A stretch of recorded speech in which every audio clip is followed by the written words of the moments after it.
John Nash is the protagonist in a 2001 film, A Beautiful Mind. The film starts with John as a young graduate student attending Princeton University. John proves to be very introverted and lacks strong social skills. Instead of focusing on his social network, John puts his time and energy towards his impressive economic theory. He later becomes a professor at MIT where he meets his future wife, Alicia. John has schizophrenia, a disorder that causes him to be unable to distinguish his reality from his fantasy. This condition affects his personality, behavior, motives, thoughts, and emotions. Of the symptoms associated with the DSM-5, John has been seen to exhibit delusions and hallucinations, two of his most observable symptoms. John believes that he is on a secret mission working for the US government to track down a Soviet nuke that is headed for the US. John's hallucinations cause him to come in contact with Agent Parker, the man in charge of the operation.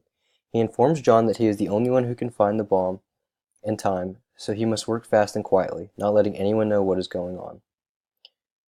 John goes on to have many other hallucinations throughout the film, resulting in anger, pain, and frustration for himself and his wife, who is trying to care for him the best that she can.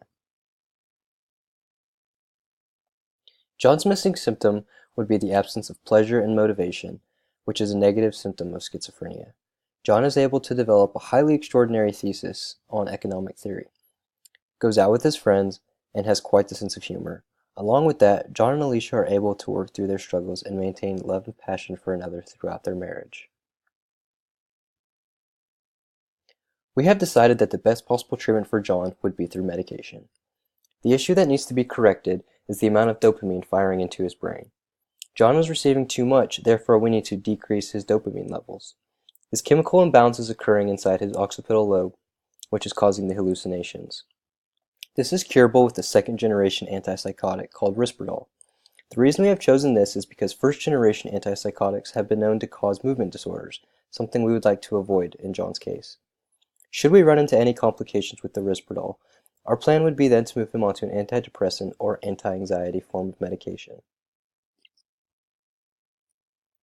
A Beautiful Mind went on to win 4 Oscars from its success at the box office.